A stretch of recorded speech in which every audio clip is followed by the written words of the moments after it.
They laughed at my 15-year-old suit. My wife told guests I was retired on disability. My daughter mocked me at her own wedding. Then someone noticed my tie clip. His face went white. Within minutes, whispers spread through the ballroom like wildfire. My phone started buzzing with names I hadn't heard in years. My wife demanded answers. She wouldn't like what she found. My name is William Harrison, though most people call me Bill. I'm 54 years old, and I've been married to Victoria for 31 years. We have 4 kids. Ashley, who just turned 29, Benjamin at 26, Sophie at 23, and Michael, our youngest at 15. On paper, we look like the American dream. Big house in Greenwich, Connecticut. Kids in good schools. Victoria on the board of 2 charitable foundations. Me? Well, that's where it gets complicated. The photographer hadn't even adjusted his lens when Victoria hissed it across the reception hall. Couldn't you have worn something more appropriate? Her voice had that sugar-coated acid she reserved for public humiliation. She gestured vaguely at my navy suit, the one I'd had tailored in Geneva back in 2009. It still fit perfectly, still looked sharp. But to her, it might as well have been a burlap sack. I didn't respond. Learned that trick years ago. Give her silence, and she moves on to the next target. Sure enough, her attention shifted to the orchid arrangements, complaining they weren't the exact shade she'd specified. I stood there, hands in my pockets, watching our daughter Ashley hold court near the champagne fountain. She'd inherited her mother's talent for commanding attention, and her talent for casual cruelty. Dad's still wearing that old thing? Ashley had said to her bridesmaids earlier, loud enough for me to hear. They'd giggled, stealing glances my way. At least he showed up sober this time. That one stung more than Victoria's comments. I'd never had a drinking problem, but Ashley had crafted her own narrative about me over the years. One where I was the disappointing father who couldn't quite measure up to her friends' successful dads. The men who drove Ferraris and talked loudly about their portfolios at country club brunches. I drifted toward the back of the ballroom, content to fade into the wallpaper. That's when I noticed him. The groom's father, Richard Thornton. His eyes weren't on the bride or the elaborate ice sculpture. They were locked on my throat, specifically on my tie clip. His wine glass stopped halfway to his lips. His face went from flushed to pale in the span of a heartbeat. He leaned toward his son, grabbed his elbow, and pulled him away from conversation with the wedding planner. I couldn't hear what he said, but I saw his hand trembling as he pointed in my direction. The tie clip wasn't much to look at. Simple platinum, understated design. But it had an engraving on the back, a code that only 12 people in the world were authorized to wear. I was one of them, and apparently, Richard Thornton knew exactly what it meant. He started walking toward me, his son following with a confused expression. Victoria didn't notice. She was too busy air-kissing some cousin in borrowed Chanel, her laugh echoing off the vaulted ceiling. She had no idea that everything she'd built, every assumption she'd made about who I was and what I was worth, was about to collapse. I adjusted my tie clip and waited. Some storms you can't outrun. You just stand still and let them break around you. Richard Thornton didn't approach me directly. That would have been too obvious, too desperate. Instead, he positioned himself near the champagne fountain, close enough to observe but far enough to maintain plausible deniability. His son, the groom, kept glancing between his father and me, clearly confused about what had triggered this sudden shift in behavior. I stayed where I was, near the back wall, watching the reception unfold like a stage play where I already knew the ending. Victoria was holding court near the head table, her laugh too loud, her gestures too animated. She loved being the center of attention at these events, loved the way people gravitated toward her energy. What she didn't love was me standing nearby, a reminder that not everything in her life sparkled. Bill. Benjamin appeared at my elbow, my middle son, the only one of my 4 kids who'd inherited my ability to read a room. He worked at Sterling Financial in Manhattan, entry-level analyst position, grinding 80-hour weeks for a salary that barely covered his studio apartment in Queens. You okay? You look like you're watching a chess match. I smiled at that. Benjamin had always been perceptive. Just taking it all in, I told him, "Your sister looks beautiful." "She does," Benjamin agreed, but his tone carried an edge. "She also spent 10 minutes complaining about your suit to Mom's friends. Thought you should know." That didn't surprise me. Ashley had learned early that aligning with Victoria meant easier access to the credit cards and social connections. Benjamin, on the other hand, had always been different. He asked questions. He noticed things, like the fact that I received calls at odd hours, or that certain letters arrived with diplomatic seals that I'd quietly file away. I appreciate you telling me, I said, and I meant it. Benjamin hesitated, then lowered his voice. Dad, who are you really? I mean, I know you say you did consulting work, but that's vague as hell. And I've seen some of the mail that comes to the house. That's not normal retirement correspondence. Before I could answer, Richard Thornton made his move. He walked past us, paused, and turned as if he'd just noticed me standing there. Excuse me, he said, his voice carefully controlled. I don't believe we've been properly introduced. Richard Thornton, father of the groom. I shook his hand. His grip was firm, but his palm was sweating. Bill Harrison, I replied. Father of the bride. His eyes flicked down on my tie clip again, then back up to my face. That's an interesting piece, he said, the words coming out too casual, too forced. Family heirloom? Something like that, I said. The silence that followed lasted maybe 3 seconds, but it felt longer. Richard's jaw tightened. He knew I wasn't going to elaborate. He also knew that asking more questions in a public setting would reveal too much about what he already understood. Well, he finally said, I hope you're enjoying the evening. Beautiful ceremony. It was, I agreed, and watched him walk away, his shoulders tense, his gait stiff. Benjamin stared at me with an expression somewhere between confusion and fascination. What the hell was that about? My son asked. I didn't answer. Across the room, I saw Richard lean close to another man in an expensive suit, whispering urgently. The other man's eyes widened, and then both of them turned to look at me. The whisper had started, and once it started, it wouldn't stop. Victoria was still laughing near the head table, completely unaware that the foundation of her carefully constructed world was beginning to shift beneath her feet. Dinner was served with a kind of precision that only expensive caterers can manage. Perfectly seared filet mignon, roasted vegetables arranged like art, wine that cost more per bottle than most people's car payments. I sat at the family table, Victoria to my left, Benjamin to my right. Ashley and her new husband occupied the center seats, glowing under the spotlight that followed them everywhere. Victoria hadn't spoken to me since her earlier comment about my suit.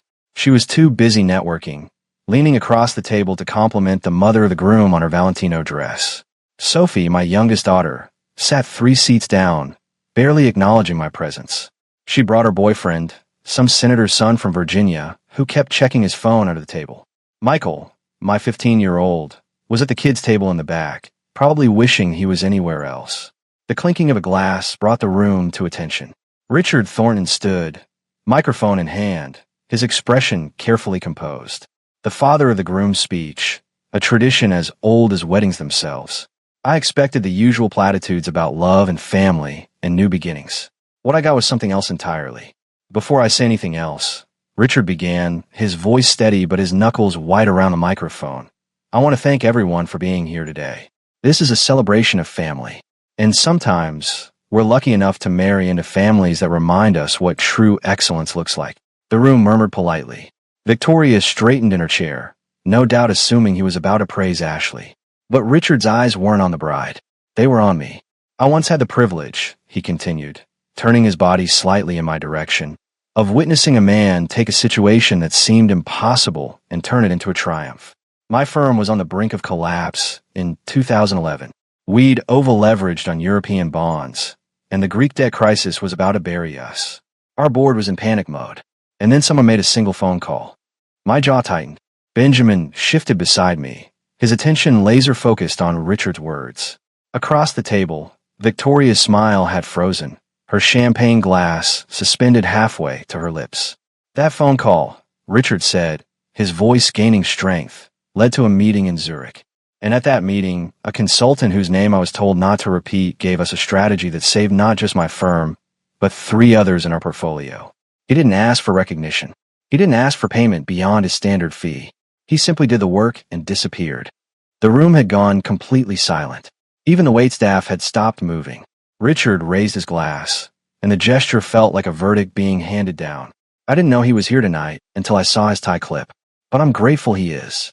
To excellence, to quiet strength, and to the man who taught me that real power doesn't need to announce itself. He looked directly at me, and 300 people followed his gaze. Victoria's champagne glass hit the table with a sharp clink. Her face had gone pale, then flushed, cycling through emotions too quickly to name. Ashley's mouth was literally hanging open, her perfectly applied lipstick suddenly looking garish under the lights. Sophie had stopped texting her boyfriend. Even Michael, back at the kids' table, was staring at me with wide eyes. Benjamin leaned close and whispered, "Dad, what the hell is happening?" I didn't answer. I simply raised my water glass in acknowledgement, a minimal gesture that somehow felt louder than any speech I could have given. Richard nodded back, a small movement that carried the weight of mutual understanding, and sat down. The applause that followed wasn't enthusiastic. It was confused, uncertain, the kind of noise people make when they don't understand what just happened but know something significant has occurred. Victoria turned to me, her eyes demanding answers, but I kept my gaze forward, because this was just the beginning. The whisper had become a declaration, and there was no walking it back now. The reception continued, but the atmosphere had shifted. People who'd barely glanced at me all evening were now stealing looks, their conversations punctuated by glances in my direction. I watched it happen in real time, the recalibration of social hierarchies, the quiet reassessment of who mattered and who didn't. Victoria excused herself from the table without a word, her movements stiff and mechanical. Ashley followed moments later, her expression tight, with something between confusion and anger. I stayed seated, finishing my water, letting the weight of Richard's words settle over the room like fallout. Benjamin hadn't moved. He sat beside me, his dinner untouched, his eyes fixed on his plate, but his mind clearly racing. Finally, he spoke. "You save his firm?" I consulted. I said carefully, "That's all." "That's not all." Benjamin shot back, his voice low but intense. "That's not even close to all." "Who are you, Dad?" "Really?" Before I could answer, Victoria reappeared. Her face was composed now, but I could see the fury simmering behind her eyes. She leaned down, her voice a hiss meant only for me. "We need to talk. Now." I stood, excused myself from Benjamin, and followed her through the crowd. She didn't head toward the terrace or the lounge. Instead, she led me down a side hallway, away from the reception, into a small sitting room that smelled of lilies and furniture polish. The moment the door closed, she turned on me. "What was that?" she demanded, her voice shaking. "What did Richard Thornton just say up there?" "You heard him," I replied calmly. "I did some consulting work years ago." "Consulting?" Victoria's laugh was sharp, brittle. "You save his firm from collapse? In Zurich? You never told me you went to Zurich. You never asked." That stopped her cold. She stared at me, her carefully constructed composure beginning to fracture. "Don't you dare turn this around on me. You let me believe." She stopped, struggling to find the words. "You let everyone believe you were nobody, that you were just some retired, Somewhat, Victoria?" I asked quietly. "Some disappointment? Some burden you had to tolerate?" Her face flushed. "That's not fair, isn't it?" I stepped closer, my voice still calm, but carrying an edge I rarely used. "You introduced me as retired for years. You made jokes about my suits. You told your friends I couldn't hold a job. Ashley learned to mock me from watching you." "I didn't." She stopped again, and I could see the moment the reality hit her.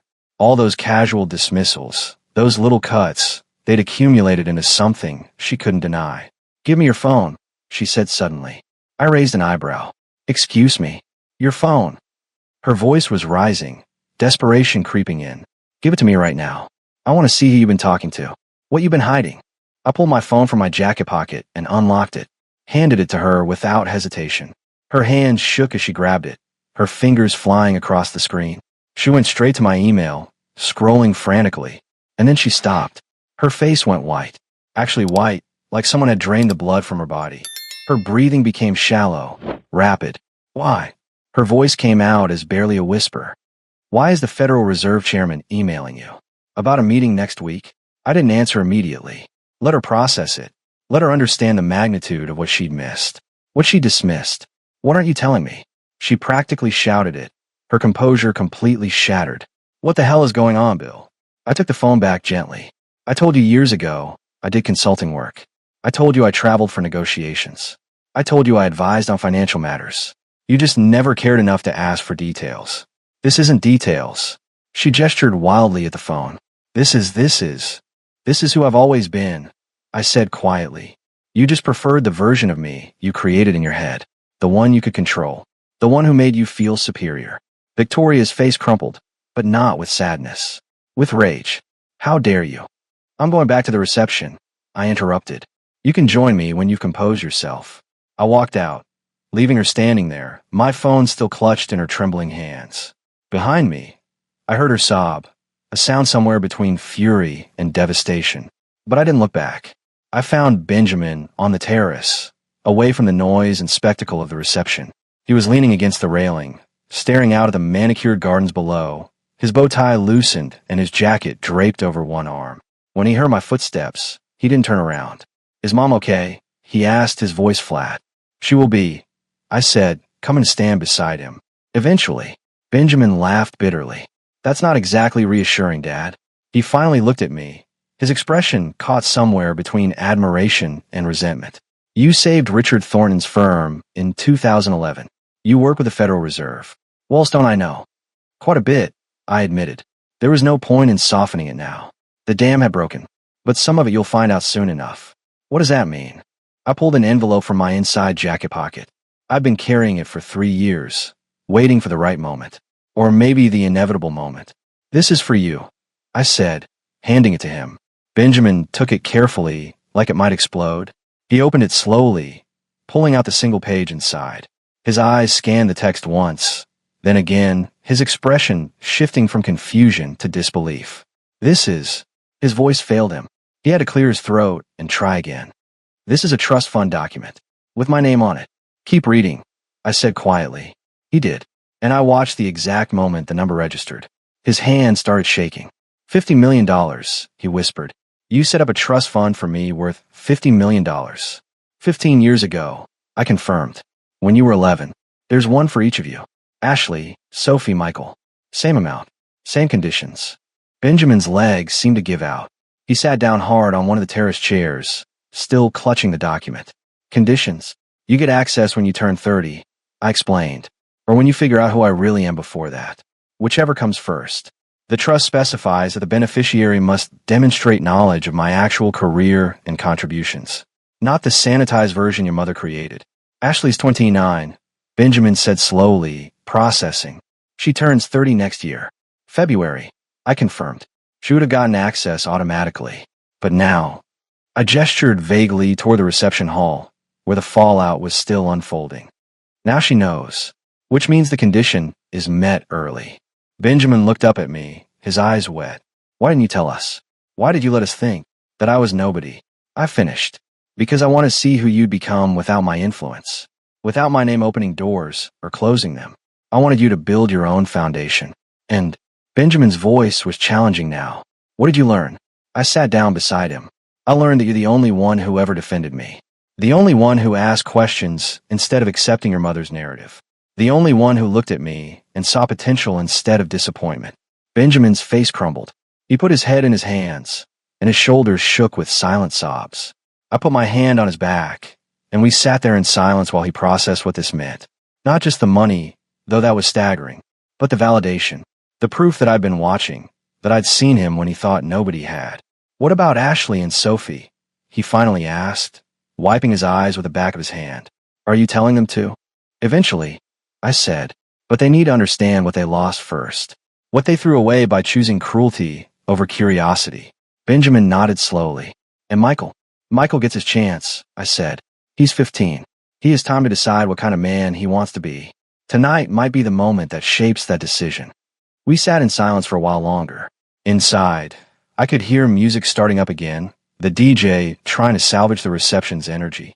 But out here in the cool evening air, my son and I had found something that had been missing for years. Understanding. And maybe, just maybe, the beginning of real trust. Dad, Benjamin said quietly. Thank you. Not for the money. For believing I could figure it out. I squeezed his shoulder. You were always the smart one, Ben. I just gave you a reason to prove it. I returned to the reception to find it transformed into something brittle and strange. The energy had shifted from celebration to speculation. Guests clustered in small groups, whispering behind champagne flutes, their eyes darting toward the head table where Victoria sat alone, her face a mask of forced composure. Ashley had disappeared, probably locked in some bathroom with her bridesmaids, trying to process the implosion of her wedding day narrative. I made my way to the bar, and that's when I saw him, standing near the dessert table, looking distinctly uncomfortable in a suit that was trying too hard. Late 40s, salon tanned, hairstyle with too much product. I recognized him from Victoria's phone, from the background of photos she'd posted on social media. Her business partner, the man she'd introduced at various charity events as someone helping her expand her foundation work. His name was Derek Callahan, and he was the reason Victoria had been so eager to paint me as a failure. Because if I was nobody, if I was forgettable and disappointing, then her affair was justified. It was an upgrade, a reasonable response to being stuck with a man who couldn't provide the status she craved. Derek saw me looking and had the decency to appear nervous.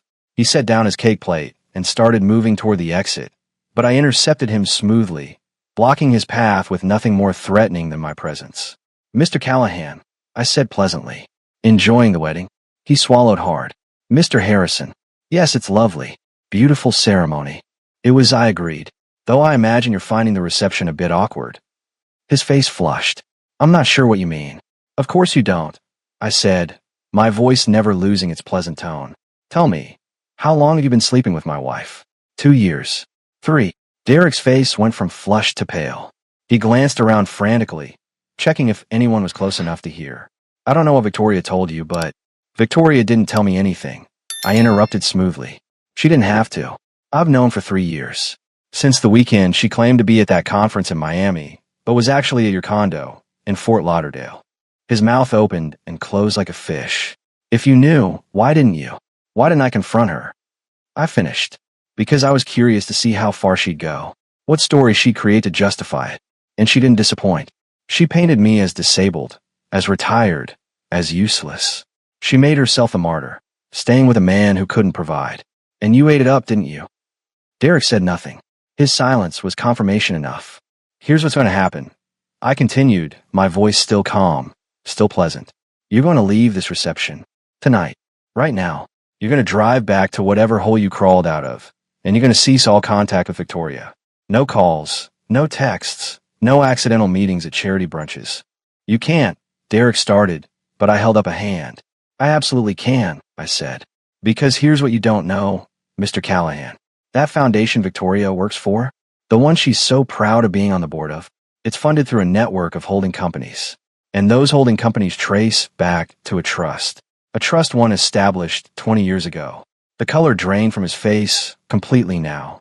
"I've already made a phone call," I continued. "By Monday morning, Victoria will receive notice that her position on the board has been terminated. Budget restructuring, they'll call it. Unfortunate, but necessary. And you'll be toxic by association. No other charity in Greenwich will touch either of you." "That's—" Derek struggled to find words. "That's cruel." "No," I corrected, my voice finally carrying an edge. "Cruel is letting my wife believe I was nobody, while she paraded you around as her escape route. Cruel is teaching my daughters that their father was a disappointment.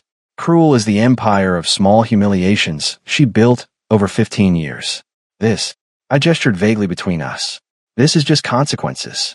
Derek opened his mouth, thought better of it, and closed it again. He nodded once, a jerky motion that looked painful, and left without another word. I watched him disappear through the exit, then return to my table. Victoria was watching me from across the room, her eyes red-rimmed, but sharp with calculation. She'd seen me talking to Derek. She knew what it meant. And for the first time in our marriage, I saw fear in her expression. Good. She should be afraid. Because everything she'd built on the foundation of my supposed inadequacy was about to collapse. And unlike her, I wasn't going to cushion the fall. The first photo appeared on social media 40 minutes after Richard Thornton's toast. Someone had captured me, standing alone near the terrace doors, the platinum tie clip visible in the camera zoom. The caption read, "Mystery Man at Greenwich Wedding. Anyone recognize him?" By the time dessert was served, that photo had been shared 300 times. Financial bloggers had picked it up. Someone cross-referenced it with archived footage from a 2010 G20 summit in Seoul. The comments section exploded with speculation. That's the consultant who advised on the Greek restructuring. Holy hell. I thought he died in 2016. My boss met him once. Said he was the scariest person in any negotiation. He's just standing there in an old suit. Doesn't look scary to me. That's the point. Real power doesn't need to announce itself. I watched it unfold in real time from my phone, sitting at the family table while Victoria pretended to chat with guests, and Ashley hid in the bathroom. Benjamin sat beside me, also scrolling through his phone, his expression cycling between amusement and disbelief. "Dad," he said quietly, showing me his screen. "Financial Times just published an article. The ghost of international finance surfaces at Connecticut wedding. It's already trending." I glanced at the article. They dug up my old consulting firm's website, archived photos from conferences I'd spoken at under assumed names, quotes from anonymous sources about my work during the 2008 financial crisis. Nothing concrete enough to be legally problematic, but enough to paint a picture that Victoria could no longer deny. My phone buzzed. A text from a number I hadn't seen in years. "Heard you came out of retirement at a wedding. Bold move. Call me when you're ready to discuss Jakarta. HK. Henrik Carlson, Swedish finance minister. We'd worked together during the Eurozone debt crisis." I'd forgotten he had my personal number. Another buzz. "Mr. Harrison, this is Douglas Chun from Goldman Sachs. We'd like to schedule a meeting regarding advisory work. Please contact me at your earliest convenience." Another. "Bill, it's Patricia Reeves from the Treasury. The secretary would like a word." Benjamin was watching the notifications pop up on my phone with wide eyes. "Dad, that's the U.S. Treasury. The actual Treasury Department." "I know," I said calmly, silencing my phone. "Aren't you going to respond?" "Later," I replied. "Right now, I'm watching your mother realize what she threw away." Victoria had finally checked her phone. I watched her face drain of color as she scrolled through social media, seeing the same articles, the same photos, the same commentary that was reshaping her entire understanding of the man she'd married. Her hands trembled so badly, she nearly dropped her phone. Sophie appeared then, my youngest daughter, her face flushed with what I first thought was embarrassment, but quickly realized was fury. She marched straight to our table, her boyfriend trailing nervously behind her. "Is it true?" Sophie demanded, her voice loud enough to turn heads. "Are you actually some kind of financial genius who worked with governments?" "I consulted on sovereign debt matters," I said carefully. "Yes, and you let us think you were nobody." Her voice broke on the last word. "You let Mom tell everyone you were retired on disability? That you couldn't work? I let your mother create whatever narrative made her comfortable." I corrected. "I never confirmed her stories. Neither did any of you ask me to." Sophie's boyfriend, the senator's son, spoke up then. His voice was quiet but strained. "Mr. Harrison, my father just called me. He said to tell you he remembers Geneva in 2014, and that he hopes there are no hard feelings about the appropriations vote." I raised an eyebrow. "Your father is Senator William Fletcher." "Yes, sir. Tell him I appreciated his honesty at the time," I said, even if I disagreed with his position. "Hard feelings are for people who can't separate policy from personal." The young man nodded, looking relieved, and pulled out his phone to text his father.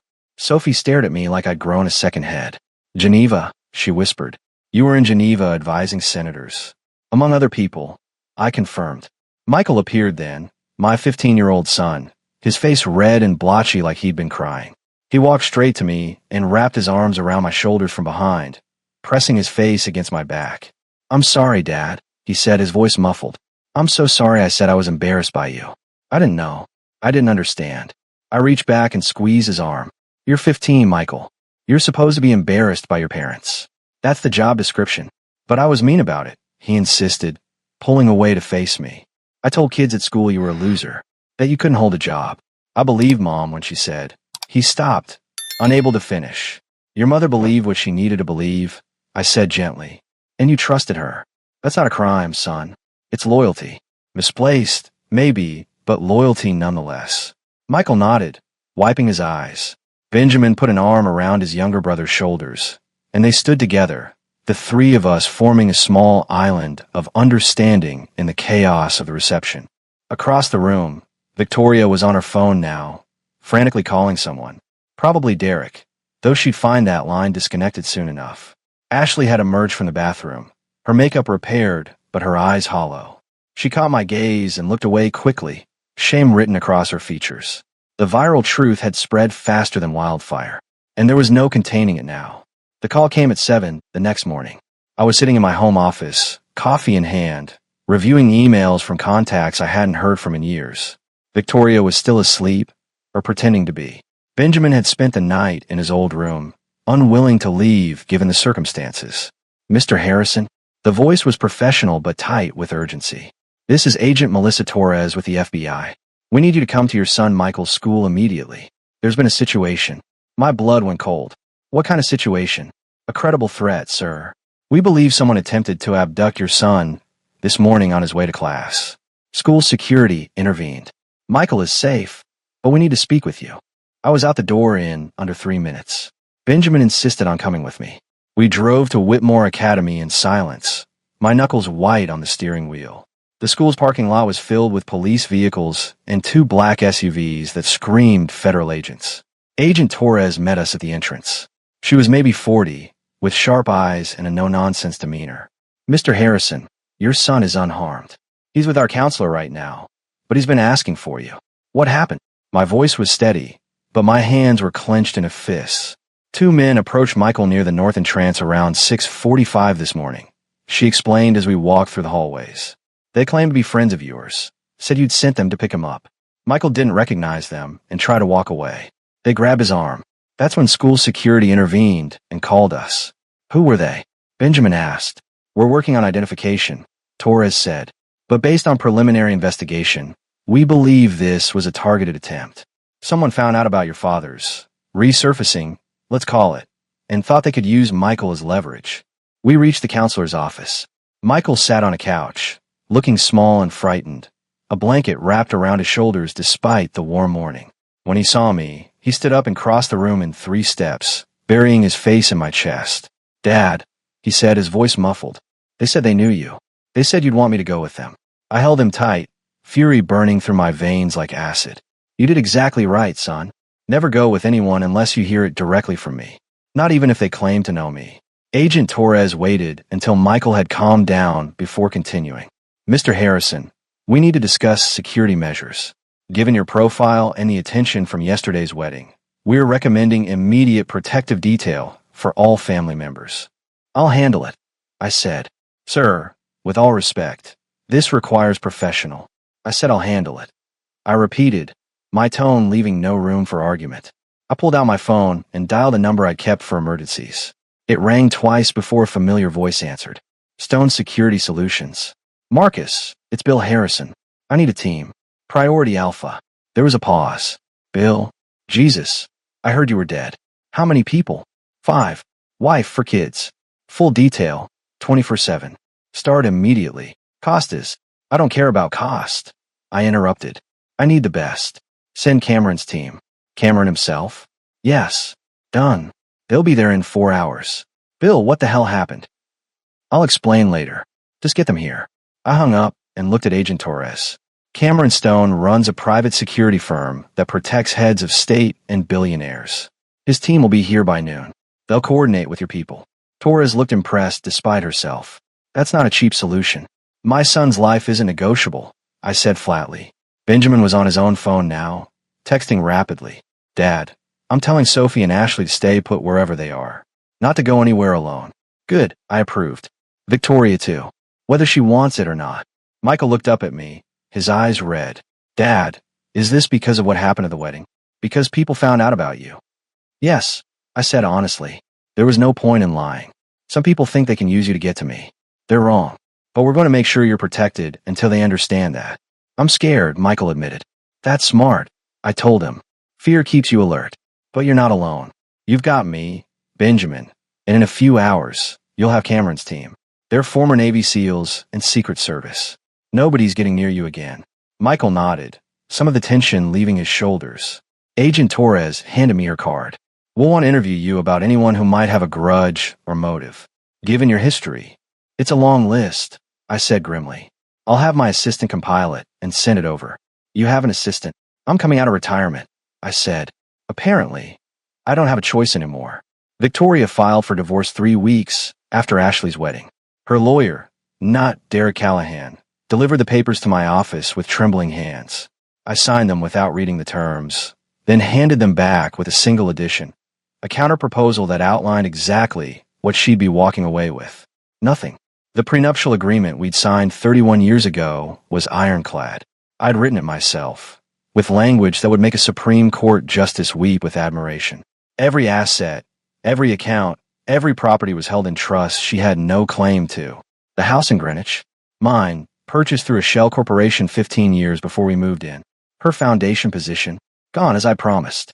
Her social circle, evaporating as word spread about who she'd really been married to and how badly she'd miscalculated. Benjamin sat across from me in my home office, reviewing the divorce documents with the careful attention he'd learned at Sterling Financial. "Dad, she's going to end up with basically nothing. Just the car and whatever's in her personal accounts. That's what happens when you build your life on someone else's perceived weakness," I said, not looking up from my laptop where emails continued to flood in. Job offers, consultation requests, invitations to speak at conferences I'd avoided for years. "Don't you feel bad?" Benjamin asked. "Even a little." I looked at him then, really looked at him. She spent 15 years telling people I was disabled, that I couldn't work, that she was the only thing holding this family together financially. She had an affair with a man who thought he was her ticket to a better life. She taught your sisters to be ashamed of me. Should I feel bad that reality finally caught up with her? Benjamin shook his head slowly. "No, I guess not." Ashley had moved back home, her marriage annulled by mutual agreement after Richard Thornton made it clear that continuing would damage his business relationships. She spent most of her time in her old room, rarely emerging except for meals.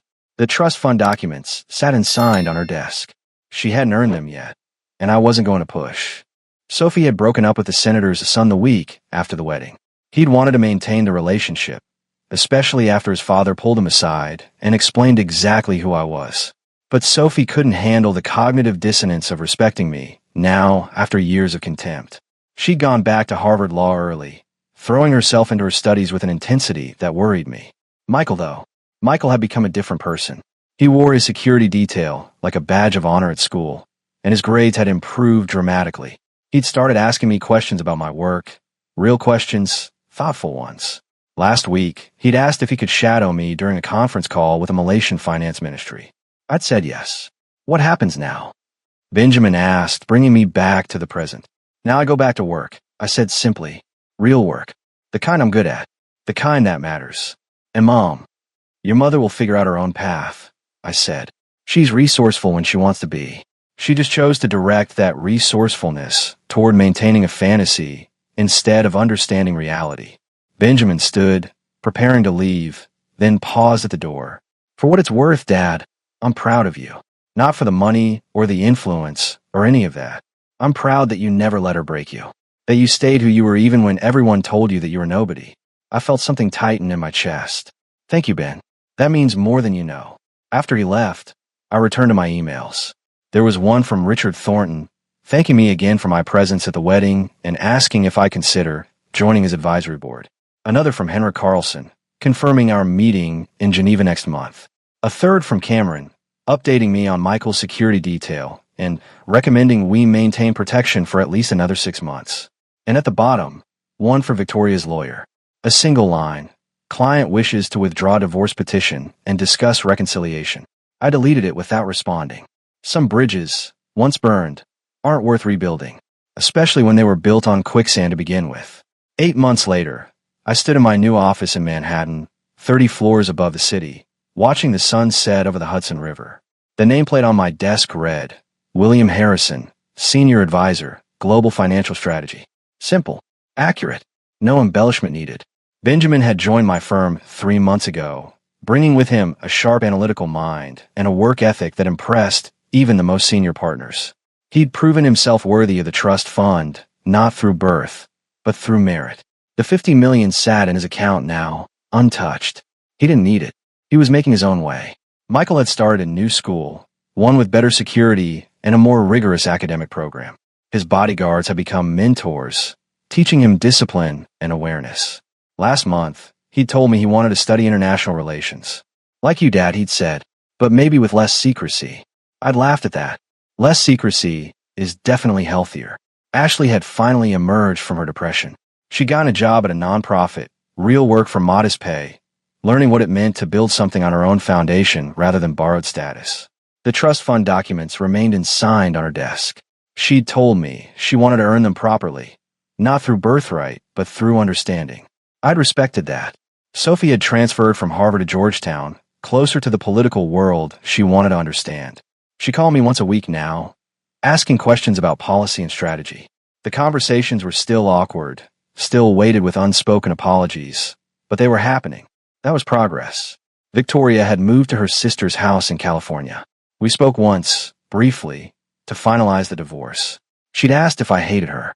I told her the truth. I didn't hate her, but I didn't recognize her either. The woman I'd married had been buried under years of resentment and ambition until nothing authentic remained. She cried during that conversation, asked if there was any way back. I'd said no.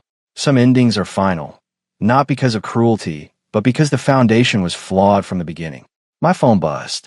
A text from Benjamin. Jakarta meeting confirmed. They're ready to proceed with your recommendation. This is going to work, Dad. I smiled and typed back. It usually does when you trust the process. Another text, this one from Michael. Got an A on my economics paper. Mr. Patterson said, I have a natural understanding of market dynamics. Wonder where I got that from. I sent back a thumbs up and a proud face emoji, something that would have been unthinkable a year ago when I was too busy being invisible to participate in my children's lives. The sun dipped below the horizon, painting the city in shades of purple and gold. I thought about the man I'd been at Ashley's wedding, standing in the background wearing an old suit and a tie clip no one was supposed to recognize. I thought about Victoria's contempt, Ashley's mockery, the years of quiet dismissal that had accumulated like interest on a debt I'd never agreed to pay. And then I thought about now, about Benjamin working 2 floors down, brilliant and driven, about Michael finding his path, about Ashley learning humility, about Sophie rebuilding her understanding of strength. The past was finished. The future was unwritten. And for the first time in 15 years, I was exactly where I belonged, visible, valued, and free from the burden of other people's limited imaginations. I turned away from the window and returned to my desk. There was work to do, real work, the kind that changed economies and prevented crises and reminded the world that true power never needs to announce itself. It just needs to show up and do the job.